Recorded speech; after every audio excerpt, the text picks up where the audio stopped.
Ciao, che bello che tu sia qui. Io sono Lucirca. Ciao anche da parte mia, io sono Giulia. Oggi parliamo di un tema che molte persone conoscono. Parlare italiano senza pensare troppo. Vuoi dire qualcosa, ma la testa è troppo piena. Cerchi parole, prepari frasi, e proprio allora cade il silenzio. Questa sensazione può frustrare. Eppure esistono altri momenti. Momenti in cui l'italiano esce da solo, senza pressione, senza piano. Proprio di questo vogliamo parlare oggi. Forse ti riconosci in questa situazione. Capisci molto italiano, ma quando parli qualcosa si bloccirca, non perché non sai nulla, ma perché pensi troppo. La mente corre veloce, il corpo si tende e le parole restano dentro. Allo stesso tempo ci sono momenti in cui tutto è facile. Una frase corta al bar, una chiacchierata spontanea, una risata. Oggi vogliamo guardare insieme queste differenze. In questa puntata parliamo in modo calmo e lento. Puoi solo ascoltare e rilassarti. Non parleremo di regole, grammatica o frasi perfette. Parliamo di vita quotidiana, di esperienza e di fiducia. Parlare italiano senza pensare non vuol dire che non impari. Vuol dire che impari a lasciare andare e a fidarti di ciò che è già in te. Esatto. Molte persone conoscono più italiano di quanto pensino. Se smettiamo di controllare ogni frase, nasce spesso più libertà. Oggi spiegheremo perché meno pensiero dà più parole e come portare questa leggerezza nella tua giornata. Ok, Giulia, parliamo dei momenti in cui pensare rende tutto difficile. Sì, conosci la situazione in cui sei in gruppo e tocca a te? Oh, certo. Il mio cuore batte. La mente cerca 5 parole perfette, ma arriva silenzio. Mi succede spesso con le telefonate in italiano. Vedo lo schermo che suona, penso alla grammatica e non rispondo, Rifiuti la chiamata? a volte. Poi mi vergogno, certo. Capisco. A me è successo di recente alla riunione scolasticirca. Racconta. La maestra ha chiesto se qualcuno voleva aiutare. Volevo dire sì. Nella testa costruivo una frase senza errori. La pausa è diventata lunga. Qualcun altro ha alzato la mano. Occasione persa. Oh no, è proprio così che si sente il blocco. Sei spettatore del tuo stesso film. Ben detto. Perché succede? Penso che trattiamo la lingua come la matematica. Prima calcoli, poi parli. Ma le conversazioni sono vive, continuano. Giusto. Mentre facciamo i conti, il treno parte. Un esempio della mia gioventù. Ero alla fermata del bus e volevo chiedere l'ora. In italiano? Già allora sì, pensavo, scusi, che ore sono, per favore? Semplice. Poi arrivò il pensiero, articolo, preposizione, cortesia. Alla fine non chiesi nulla. L'autobus arrivò puntuale, salii, ma mi sentii piccola. Incredibile, una frase così piccola può sembrare enorme. Esatto. Per i madrelingua è solo aria, per chi impara è una montagna. Forse pensiamo anche al giudizio. L'altra persona potrebbe ridere. Sì, la paura degli errori è forte, urla nella testa. E blocca la lingua. Conosci trucchi per parlare più veloce? A volte aiuta a respirare, inspira 2 secondi, poi parti. Sembra semplice, ma funziona. Oppure mi do un micro compito, una frase, anche storta. Coraggio di sbagliare. Giusto. La mia amica lo chiama festeggiare gli errori. Bella immagine. E per te? Quando è stato il tuo ultimo duello tra testa e lingua? La settimana scorsa al supermercato. La cassa era piena. La signora davanti a me aveva problemi con la carta. Il cassiere ha sospirato. Volevo dire che poteva usare la mia carta. Nella testa cercavo funziona, provare, contactless. Dopo 10 secondi lei ha pagato in contanti. Io non ho detto nulla. E ti sei arrabbiato? Sì, perché volevo aiutare. Forse i tuoi pensieri erano più veloci della situazione. Sì, il ritmo fuori era più alto. Si vede, pensare è a volte lento, Ironico, vero? Si pensa che il pensiero sia rapido. ma nel parlare il cuore è più veloce. Bella frase. Molti ascoltatori lo conoscono di sicuro. Assolutamente. Amici, avete anche voi questi momenti vuoti? Scriveteci pure. Leggiamo tutto quello che condividete. Luca, mi chiedo, il pensiero blocca solo chi studia o anche i madrelingua? Buona domanda. Anche la mia amica madrelingua inciampa a volte. Per esempio quando deve spiegare una barzelletta. Giusto, le barzellette hanno bisogno di ritmo. Pensa un attimo. E la battuta muore. Ah, sì, lo conosco. Quindi riguarda molti, solo per motivi diversi. Rassicurante, no? Molto. Siamo tutti persone con piccole barre di caricamento nella testa. Bella immagine. Forse possiamo accettare queste barre. Sì, invece di nasconderle. Ma il nostro tema non finisce qui. No, tra poco parleremo di momenti rilassati, dove le parole scorrono come acqua. Non vedo l'ora. Ora arriviamo ai momenti belli, lucirca. Oh sì, tempi in cui la lingua è leggera come aria estiva. Hai un esempio in cui tutto è stato facile? Sì. Il mese scorso ho incontrato il mio vicino nel cortile. Lui grigliava salsicce. Il profumo era meraviglioso. Mi sono fermato, abbiamo riso subito. Senza piano ho parlato del tempo, della carne, perfino di calcio. Le frasi uscivano da sole. Niente pause, niente pensieri, solo parlare. Sembra accogliente. Cosa era diverso dal supermercato? Ero rilassato. Niente orologio, nessuna pressione. La brace scoppiettava, il sole splendeva. La mia attenzione era sul momento, non sulla grammaticirca. Quindi l'atmosfera ha aiutato. Esatto. Mi sentivo benvenuto. Con un sorriso nell'aria pensi meno agli errori. Io lo provo quando passeggio. Incontro spesso signore anziane con cani. Ci fermiamo, accarezziamo il cane e improvvisamente chiacchiero 5 minuti sulla cura del pelo senza accorgermi che parlo italiano. Bello. I cani aprono cuori e bocche. Giusto. Il focus è sull'animale, non sulla lingua. Questo toglie la paura. Ci sono anche situazioni di lavoro in cui scorre? Sì, nel mio laboratorio di cucito. Quando cucio, spiego ai clienti perché un tessuto va bene. Le mani lavorano in automatico. La testa descrive cosa fanno. Conosco l'argomento, quindi le parole scorrono come acqua. Lo stesso accade a me con il codice. Quando mostro ai colleghi come funziona una parte, parlo più veloce e libero. Il contenuto è chiaro, devo solo descriverlo. Interessante. Vediamo un modello. Tema conosciuto, ambiente rilassato, poca pressione di tempo. Già. E forse un piccolo trucco. Portare l'attenzione fuori. Spiega. Se guardo il pallone in cielo o il cane, il cervello non ha energia per pensare alle virgole. Descrive semplicemente l'immagine. È vero. Ricordo un pomeriggio al parco.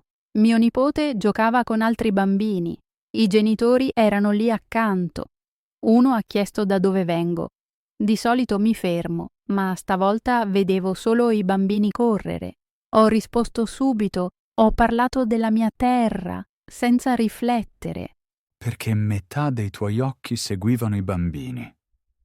Esatto. Multitasking sembra duro, ma qui ha aiutato. Hai mai notato che la musica aiuta? A te? Sì. Nei bar con jazz leggero parlo più sciolto. Il ritmo porta le parole. Parlo quasi a tempo. Bella immagine. Per me è il rumore lieve del mare quando sono in vacanza. Le onde danno pause in cui potrei pensare, ma non lo faccio. Forse servono suoni di fondo, così il cervello non pensa troppo forte. Buon punto. Senza rumore senti ogni voce interna. E quella voce dice spesso: attenzione, errore. Ah, sì, ma con jazz o onde sussurra più piano. Cari ascoltatori, avete la vostra scena di comfort? Un bar? Un bosco? Un balcone? Scrivetecelo. Raccogliamo volentieri i vostri luoghi delle parole leggere. Giulia, racconta il tuo periodo più lungo senza pensare. Ok, è stato in un giro in bici 2 anni fa. Pedalavo con 3 amici italiani lungo il Po. Abbiamo percorso 50 chilometri. Intanto parlavamo di tutto: paesaggio, infanzia, cibo, politicirca. Le gambe andavano a ritmo, il vento fischiava, sentivo gli uccelli, la mia lingua si muoveva come la ruota, rotonda e costante. Dimenticai che era italiano. Solo la sera, arrivati, pensai: wow, erano ore senza piano. Fantastico. Hai fatto errori? Certo, ho detto la fiume invece di il fiume. Nessuno mi fermò. Ridiamo un secondo e continuammo. Il movimento aiutò a non restare fermi. Il movimento è un buon maestro. Sì, forse a volte servono motori, piedi, ruote, mani. O una griglia. Esatto. E con gli incontri online? Si sta fermi davanti allo schermo. Giusto. Nelle videoconferenze molti tacciono. Metto un bicchiere d'acqua vicino e bevo ogni tanto. Il piccolo gesto mi rilassa, poi parlo. Io giocherello con una penna. La giro, la clicco, poi parlo. Quindi piccoli gesti sostituiscono il grande ambiente. Sì. Crei una microatmosfera. Un altro punto, l'umorismo. Se qualcuno fa una battuta, entro subito nel flusso. Perché il ridere rompe il ghiaccio. Giusto. La scorsa settimana al tavolo linguistico, un uomo ha detto che il suo italiano è come un formaggio svizzero, pieno di buchi. Tutti abbiamo riso, io compresa. Dopo abbiamo parlato liberi. Gli errori erano solo buchi, quindi normali. Bella immagine. L'umorismo toglie il peso. Luca, pensi che l'ora del giorno conti? Assolutamente. La mattina impiego più tempo per le parole. Nel pomeriggio dopo il caffè parlo a cascata. La sera, quando sono stanco, succede di nuovo. Non penso, parlo. Quindi curva a U, lento, veloce, di nuovo libero. Giusto. Il nostro cervello ha umori giornalieri. Io rendo meglio a metà mattina, quando la testa è frescirca, ma molto tardi, quando i numeri già danzano, parlo sorprendentemente aperta. Non ho più energia per il controllo. Questo mostra che ognuno deve trovare il proprio momento. Sì, la lingua è come un fiume, si salta dentro nel punto giusto. E quando ci sei dentro, non pensare sempre al nuoto. Altrimenti si affonda. Molto poetico. Grazie. Lo scorso anno ero a un piccolo festival musicale. 3 giorni, campeggio, molte band. La seconda sera sedevo con sconosciuti attorno al fuoco. Uno suonava la chitarra, cantavamo. Poi ognuno raccontò un breve viaggio. Io, l'unico non madrelingua, parlai 10 minuti del mio viaggio in treno attraverso la Polonia. Descrissi vagoni, odori, vecchie stazioni e persone con borse. Le parole uscivano come scintille dal fuoco. Nessuno mi corresse. Tutti ascoltavano. Dopo il racconto applaudirono.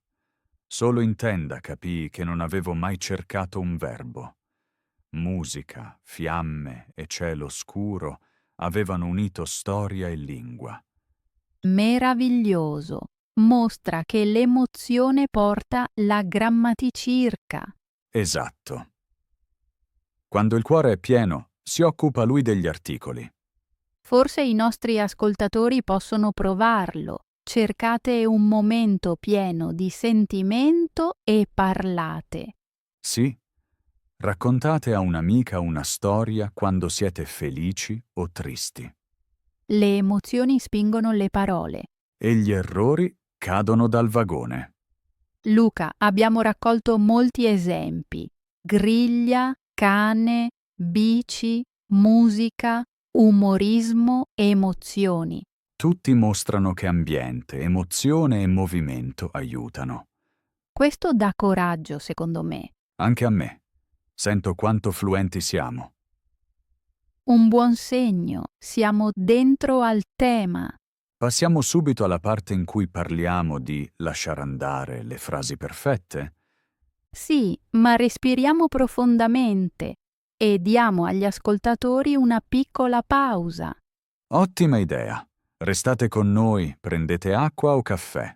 Ci sentiamo tra poco. Bentornati, cari ascoltatori. Ora parliamo di perfezione. O meglio, della fine della perfezione. Esatto. Vogliamo mostrare perché gli errori possono essere amici. Luca, ricordi il corso di lingua che abbiamo seguito insieme? Sì, lo scorso anno in primavera. La nostra insegnante disse una frase che mi colpì. Quella delle scarpe? Giusto. Disse: una parola con graffio è meglio di un pensiero perfetto nell'armadio. Mi è piaciuta molto. Una parola è come una scarpa. Devi indossarla. Altrimenti resta nuova ma inutile. Dopo quella frase ho cambiato obiettivo. Prima volevo parlare come un dizionario. E adesso? Ora voglio parlare come una persona. Molto bene. Ho una storia simile. Molti anni fa feci una presentazione all'università. Scrissi ogni riga, provai per giorni. Sul palco guardavo il foglio e dimenticai il pubblico. Potevo rispondere a malapena alle domande perché non erano nel testo. Eri prigioniera del manoscritto. Sì, oggi faccio solo punti chiave. Le mie frasi sono a volte storte, ma vedo gli occhi degli ascoltatori. Questo rende il contatto vero. Cosa ti ha aiutato a lasciare andare? Un consiglio di un amico. Disse: parla come se cucinassi. Interessante. Che cosa intende? Quando cucino assaggio cambio spezia se serve. Così posso, parlando, insaporire frase dopo frase. Bello paragone. Meglio condire dal vivo che imparare la ricetta a memoria. Esatto. E se cade troppo sale? Pazienza, si continua. Anch'io ho avuto un aha in un bar. Ordinai un caffè grande con latte. La cameriera sorrise e portò la tazza.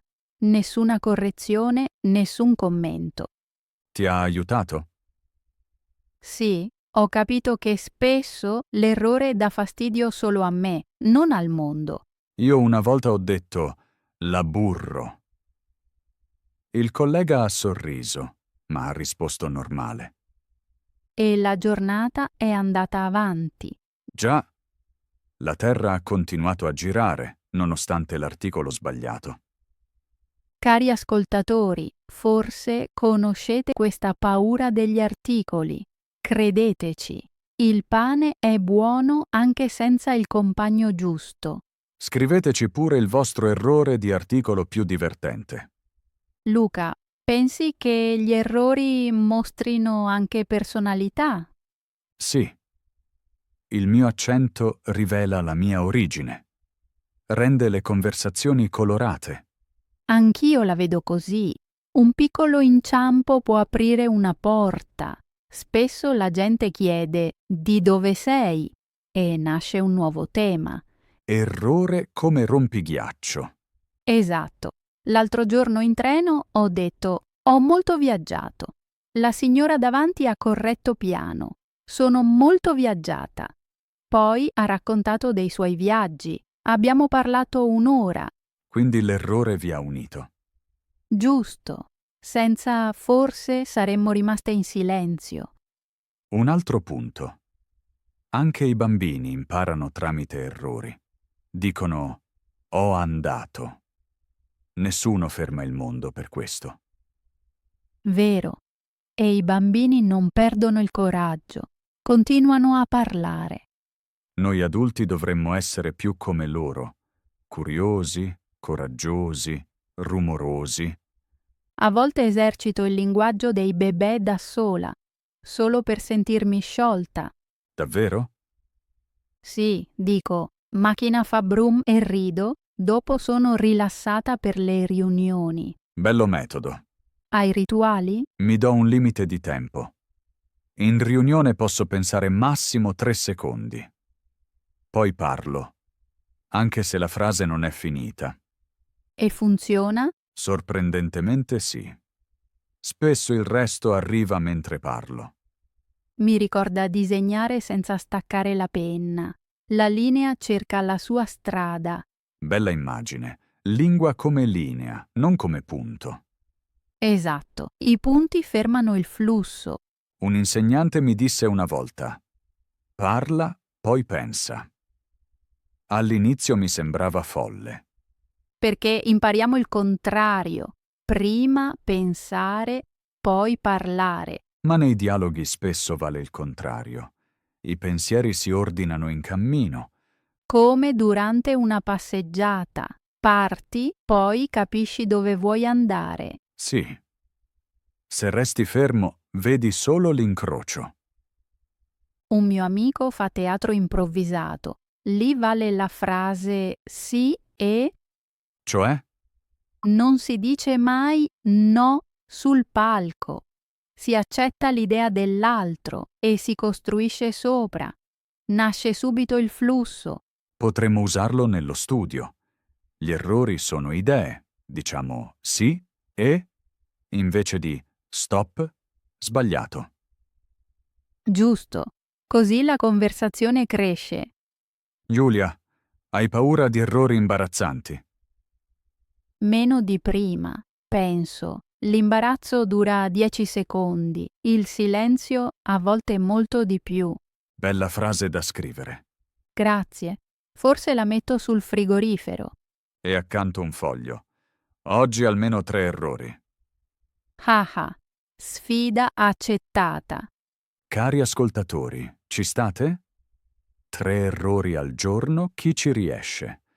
Scriveteci quali errori avete festeggiato. Li leggeremo senza penna rossa, promesso. Luca, sento che ci avviciniamo a un punto chiave.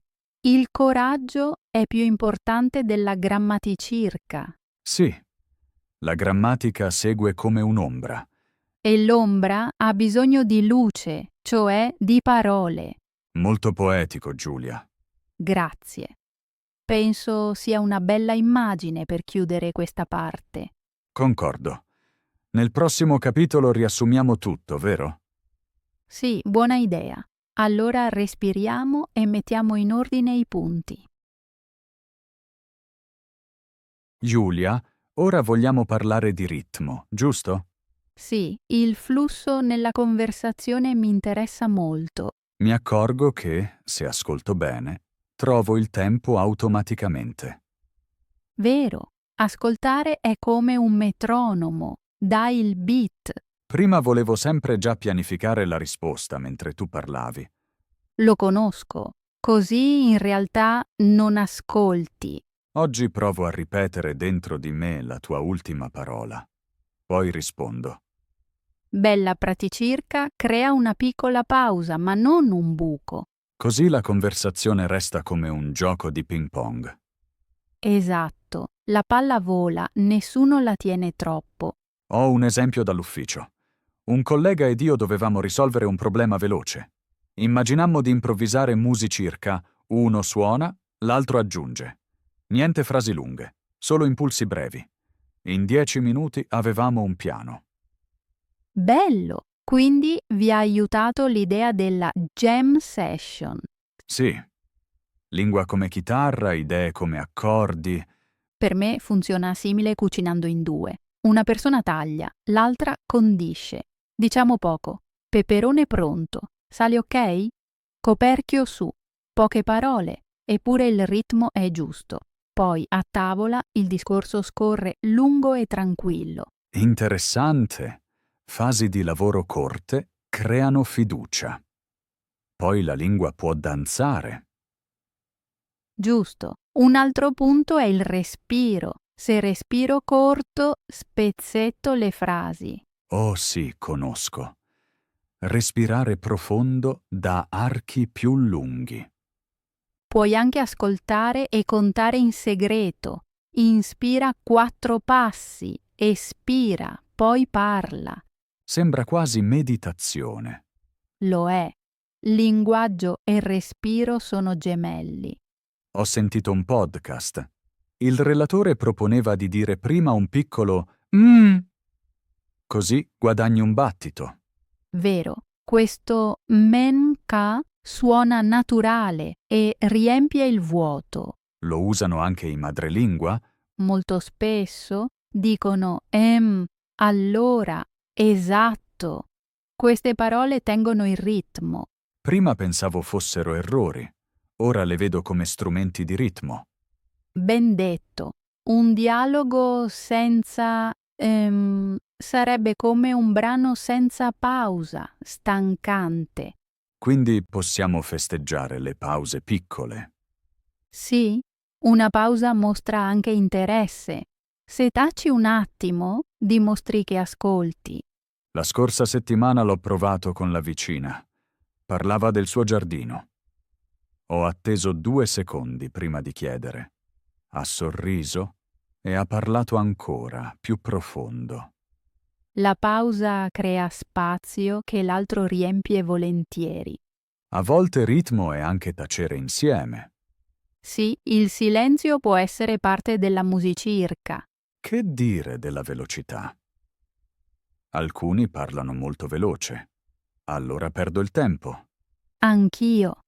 Mi concentro sulle parole chiave. Lascio volare via le altre, come foglie al vento. Bella immagine. Io annuisco per restare nel beat. L'annuire aiuta molto. Il corpo indica il ritmo. Nei video incontri si vede male l'annuire. Vero. Lì dico spesso sì, capisco per farlo sentire. Furbo. Piccole conferme sono come colpi di batteria. A proposito di batteria, hai mai contato in testa 1, 2, 3, via? Sì, nelle presentazioni. Costruisco frasi in serie da 3. Idea, esempio, piccolo scherzo.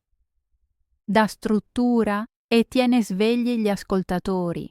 Il ritmo è quindi anche ordine.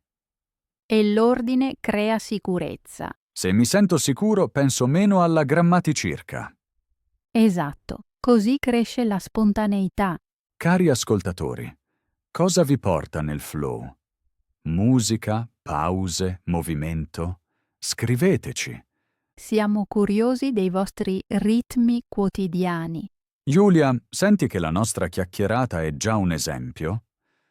Sì, saltiamo leggeri da immagine a immagine, da frase a frase. È divertente e mostra.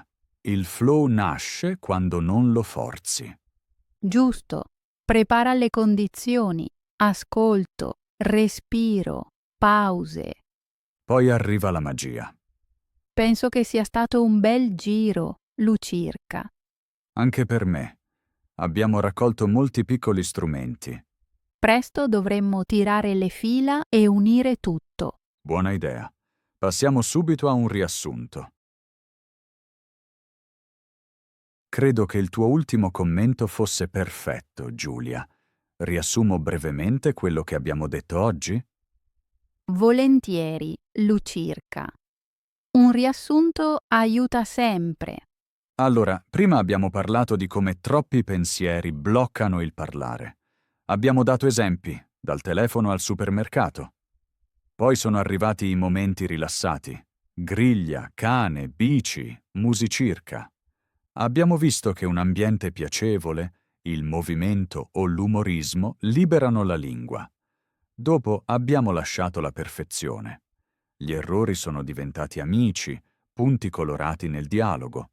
Abbiamo raccontato storie di articoli sbagliati, di buchi di formaggio nell'italiano e di teatro improvvisato. Infine abbiamo scoperto il ritmo. Ascolto, pause, un piccolo o un cenno. Tutto crea un beat dove le parole danzano. Al centro resta un'idea. Il coraggio batte la grammaticirca. Il flow nasce quando testa, cuore e respiro lavorano insieme. Questo, secondo me, riassume bene il nostro cammino di oggi. Lo hai detto benissimo, Lucirca. Voglio solo aggiungere che abbiamo sempre invitato gli ascoltatori a condividere le loro esperienze. Ogni storia amplia il suono del nostro piccolo podcast. Assolutamente. Passiamo ai saluti. Giulia, parlare con te è sempre un piacere. Anche per me, Lucirca. Ogni nostra chiacchierata mi piace. Oggi è stata particolarmente calda e sincera. È vero. Durante la registrazione ho pensato meno alle parole del solito. Un buon segno. Anch'io. Forse il tema ha agito subito. Un po' di ironia, ma piacevole. Cari ascoltatori, grazie per essere rimasti con noi fin qui. Speriamo che abbiate trascorso un momento calmo e piacevole. Forse ora vedete il parlare libero con occhi nuovi. Se la puntata vi è piaciuta, restate in contatto con noi. Raccontateci i momenti in cui avete parlato senza pensare troppo. Attendiamo i vostri esempi, divertenti, caotici o semplicemente umani. Leggiamo tutto con gioia e senza penna rossa. Il vostro feedback ci aiuta a trovare nuovi temi che vi interessano. Per oggi vi diciamo grazie. Ora magari fate una pausa, respirate a fondo o riascoltate la puntata in sottofondo. Ci salutiamo come sempre con un sorriso. Abbiate cura di voi e restate curiosi. Alla prossima!